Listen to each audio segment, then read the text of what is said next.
J'espère que vous allez bien, j'espère que vous vous portez bien. La déclaration choc d'Abdelmajid Tebboune dans l'entretien fleuve qu'il a été publié par le quotidien français L'Opinion concernant une probable possibilité, la probabilité d'une normalisation des relations diplomatiques et politiques entre l'Algérie et Israël a fait énormément de bruit. Abdelmajid Tebboune l'a dit, nous n'avons aucun problème avec Israël. Dès que Israël reconnaît l'existence d'un État israélien, nous établirons des relations diplomatiques avec Israël. Notre seule préoccupation est de permettre aux Palestiniens d'avoir un État et d'être indépendants. Et nous n'avons aucun problème à reconnaître l'existence d'Israël en tant que pays, en tant qu'État. C'est une déclaration très forte d'Abdelmajid Tebboune qui a choqué, qui a interpellé, qui a bouleversé, qui a bousculé, qui a fait beaucoup réfléchir. En réalité, il y a une grande hypocrisie autour des relations avec Israël. Les Algériennes et les Algériens, on leur a toujours fait croire que leur pays a diabolise officiellement, effectivement et publiquement Israël tout le temps, et qu'il n'y a jamais eu de relation avec Israël, et que l'Algérie est l'un des rares pays dans le monde et sur la planète qui a toujours refusé d'avoir des relations avec Israël. Ce qui est totalement faux. Totalement faux. Totalement faux.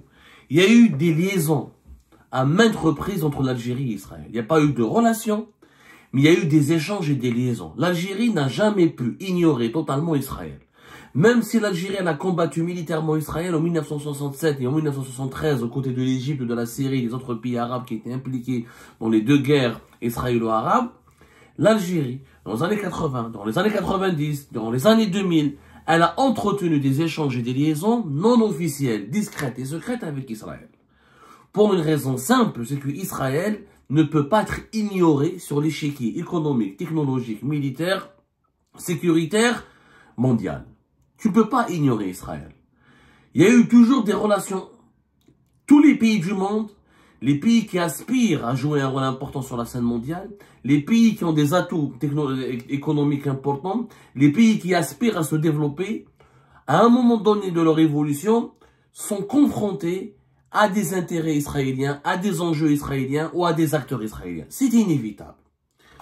Je vous raconte un peu d'histoire. L'histoire qui n'a jamais été dite et enseignée aux Algériennes et aux Algériens.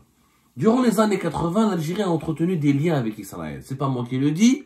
C'est l'ancien ambassadeur d'Israël en France, Ovadia Sofer. Ovadia Sofer, en 1999, en juillet 1999, a fait des révélations fracassantes. Il avait raconté à la radio nationale israélienne que Israël et l'Algérie ont eu des contacts secrets dans les années 1980, qui ont repris il y a plus d'un an à révéler à la radio nationale israélienne, donc l'ancien ambassadeur de France, Ovadia Sofer, l'ancien ambassadeur d'Israël en France.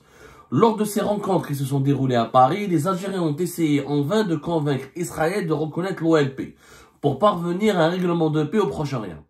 C'est M. Sofer qui raconte dans un compte rendu publié par la radio israélienne nationale et qui a été repris par plusieurs médias arabes, dont le grand quotidien libanais L'Orient le Jour, qui est le plus grand quotidien francophone du Liban. Selon cet ambassadeur israélien à Paris, en France, c'est un ancien ambassadeur israélien en France, les contacts ont été suspendus jusque lorsque Shimon Peres a quitté le ministère des Affaires étrangères, à la suite de la défaite électorale des partis des travaillistes israéliens en 1988. L'ambassadeur français n'a jamais révélé, plutôt l'ambassadeur israélien en France n'a jamais révélé l'identité des interlocuteurs algériens de M. Peres, mais Shimon Peres a rencontré à plusieurs reprises entre 1986 et 1988 des interlocuteurs algériens.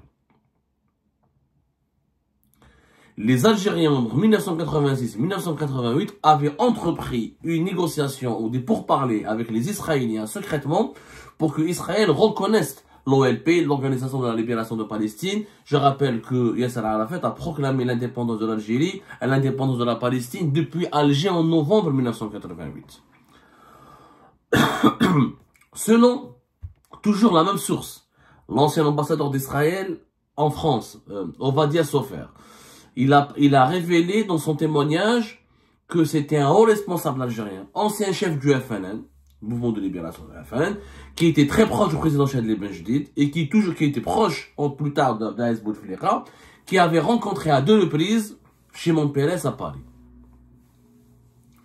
C'est lui qui le reconnaît. L'Algérie, même si elle a été un soutien important au mouvement palestinien, et c'est en Algérie, en novembre 1988, encore une fois que Yasser Arafat a proclamé l'État palestinien, l'Algérie, elle a essayé, à travers des contacts secrets, avec les Israéliens, de convaincre notamment cette rencontre avec Shimon Peres, à 2 reprises, au moins 2 rencontres. D'autres sources parlent de 3-4 rencontres, mais il y a eu au moins 2 rencontres en 1986 et en 1988. Et les Israéliens ont refusé de reconnaître à l'époque Yasser Arafat et l'OLP. L'Algérie a continué son mouvement, son soutien à la Palestine, qui a abouti à la déclaration de l'indépendance de l'État palestinien, encore une fois, en novembre 1988. C'était des contacts secrets. Mais c'était des contacts, des échanges. Un haut responsable du FLN qui a parlé à Shimon Peres. Shimon Peres qui était pas n'importe quoi. Shimon Peres est l'un des poids lourds de la vie politique israélienne. Shimon Peres qui était chef de la diplomatie, qui était plus tard, je crois, premier ministre d'Israël. C'était l'un des penseurs de la doctrine d'Israël. Et pourtant, il a eu des contacts avec des hauts responsables algériens. Est-ce que l'Algérie a eu tort à l'époque? Bien sûr que non. Tout pays qui a l'ambition de vouloir défendre une cause légitime comme la cause palestinienne, il se doit à un moment donné de dialoguer avec les Israéliens. Les Israéliens, il faut les combattre, mais quand tu n'arrives pas à les combattre, tu n'arrives pas à gagner la guerre contre eux, à un moment donné, il faut dialoguer avec eux, il faut accepter de négocier avec eux. Dans les conflits, il y a les opérations militaires, mais aussi les opérations diplomatiques. Shimon Peres, je rappelle qu'il était premier ministre d'Israël entre 1995 et 1996, 2007 et 2014, et il était ministre des Affaires étrangères de 2001 à 2002, et de 1986 à 1988. C'est durant ce mandat-là, pendant 2 ans, les 2 années, entre 86 et 88, il a rencontré des interlocuteurs algériens pour négocier des négociations ou des accords avec l'OLP de Yasser Arafat. L'Algérie n'a jamais hésité à contacter les Israéliens, à dialoguer, à négocier avec les Israéliens, à nouer des contacts avec les Israéliens pour essayer de trouver une solution aux Palestiniens. L'Algérie l'a toujours fait. Mieux encore, en 1999, dès l'arrivée de Bouteflika au pouvoir, les Israéliens se rapprochent de l'Algérie et Bouteflika essaye de jouer le rôle de médiateur et de régler la question palestinienne en proposant un accord aux Israéliens. D'ailleurs, ce que très peu d'Algériens et d'Algériens savent, c'est qu'en 1999, vers la fin de l'année 1999, une délégation, il y avait même des négociations, une délégation israélienne est venue à Alger pour négocier l'ouverture d'un bureau de représentation à Alger. Un bureau de représentation d'Israël à Alger. C'était à la fin de l'année 1999.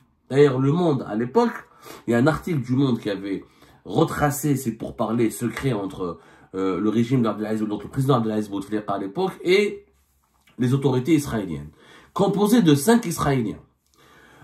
Alors, c'était des échanges de visites. La délégation israélienne, elle était venue entre le 15 et le 25 octobre 1999. C'est une délégation israélienne de haut niveau qui était venue à Alger pour négocier avec les autorités algériennes, composé de 5 Israéliens. Ce groupe de visiteurs a été reçu à Sidi Bel Abbas, à Marnia, à Constantine et à Alger, où ils se sont entretenus avec 2 conseillers qui ont été dépêchés par Abdelaziz Bouteflika et du ministre des Affaires étrangères.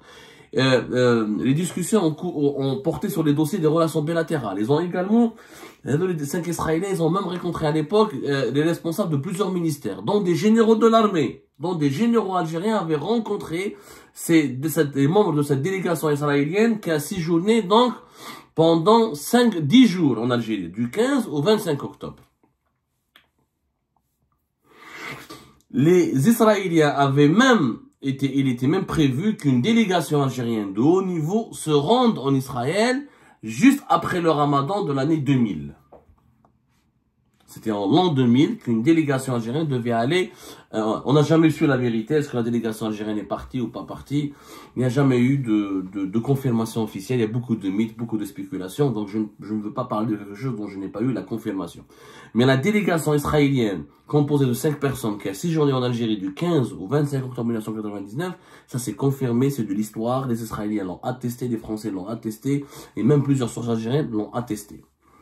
Et à l'époque, Bouteflika avait proposé aux Israéliens d'ouvrir un bureau de représentation à Alger, à condition de reconnaître et de donner des droits aux Palestiniens et d'entamer des discussions sérieuses avec les Palestiniens pour la création d'un État palestinien indépendant. Et l'objectif plus tard, c'était de permettre à Israël d'avoir une ambassade en Algérie et que l'Algérie reconnaisse Israël en tant qu'État, en tant que pays indépendant, à partir du moment où Israël garantit aux Palestiniens leur droit d'exister sur leur terre et d'avoir leur propre État. On a parlé d'échanges économiques, on a parlé de relations humaines, de relations culturelles, de la communauté juive israélienne en Algérie, israélite en Algérie. Il y a eu des échanges importants. Les contacts n'ont jamais été coupés. Là, on a parlé vers Algérie Pat, le fameux livre qui a été sorti, dont on a parlé. Il y avait une rencontre les années 80, au début des années 90. On avait parlé d'une révélation qui a été faite dans un livre qui a été écrit par Hamid Syed, le fameux Hamid Syed. On avait fait une émission qui a été publiée le 25 août 2024. On a parlé d'un livre qui s'appelle de Hamid Syed, de Kabylie à Paris, l'histoire secrète d'un Algérien devenu honorable correspondant. C'est un homme d'affaires algérien qui a joué le rôle de lobbyiste auprès des services secrets français et d'intermédiaire entre l'Algérie et la France concernant la gestion des événements des années 90, la décennie noire, et concernant certains dossiers très chauds et sensibles dans les relations bilatérales entre l'Algérie et la France. Au cours des années, la fin des années 80 et début des années 90, Hamid Syed avait raconté comment en 1994, une réunion a eu lieu à Paris le 25 juillet 1994 entre un haut responsable des services secrets israéliens avec un colonel des services secrets algériens.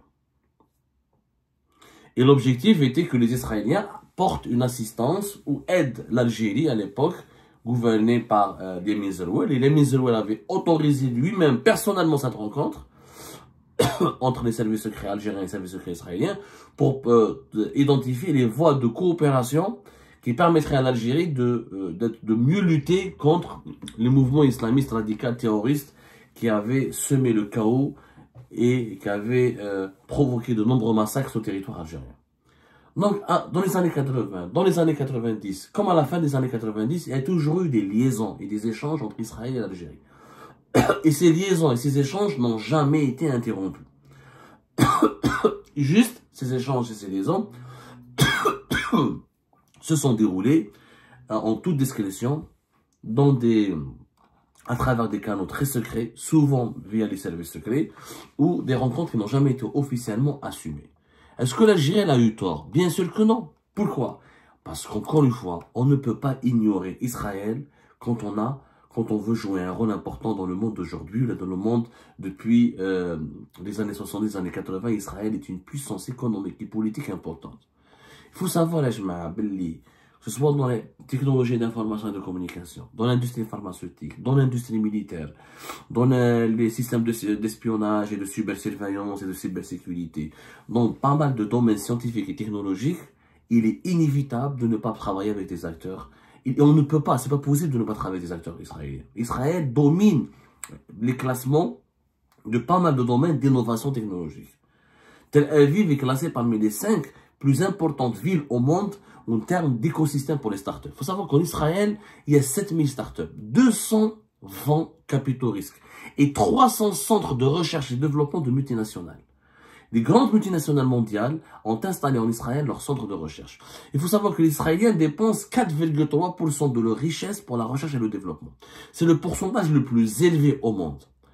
Ce que les Israéliens ont fait en 50 ans, dans la médecine, dans la technologie, dans la communication, dans l'agriculture, dans l'extraction minière, dans l'industrie militaire et de défense, très peu de pays ont réussi à le faire. En réalité, quand tu veux commercer avec le monde, quand tu veux te développer, quand tu veux accéder au savoir, quand tu veux accéder aux technologies, quand tu veux accéder à l'innovation, il est inévitable à un moment donné de parler avec des acteurs israéliens, ou des acteurs économiques, des acteurs militaires ou des acteurs diplomatiques. Israël compte. On ne peut pas l'ignorer. L'Algérie ne l'a jamais ignoré. Elle a toujours eu des liaisons, tout en restant ferme sur ses positions favorables à la Palestine, ce qui d'ailleurs fait la grandeur et l'honneur de l'Algérie. L'Algérie n'a jamais bradé la question palestinienne, n'a jamais hésité à soutenir les Palestiniens, n'a jamais abandonné la question palestinienne, et c'est tant mieux.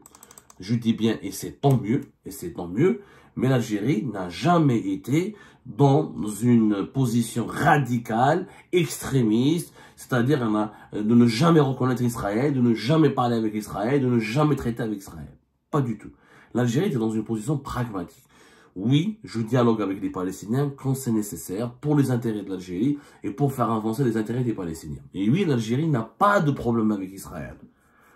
L'Algérie n'a pas de problème avec Israël. L'Algérie, au contraire, elle a tout à gagner si elle exploite les diasporas juives d'origine algérienne qui ont une relation avec l'Algérie, ou si elle exploite les bons côtés, les bienfaits du rayonnement économique et technologique d'Israël dans certains secteurs. Au contraire, comme les Émirats, comme les pays du Golfe vont profiter quelque part dans leur développement de l'important du savoir-faire technologique et économique israélien, l'Algérie pourrait faire de même. Il faudrait juste que la question palestinienne soit réglée. Le jour où la question palestinienne sera réglée, l'Algérie entretiendra des relations très normales avec les Israéliens.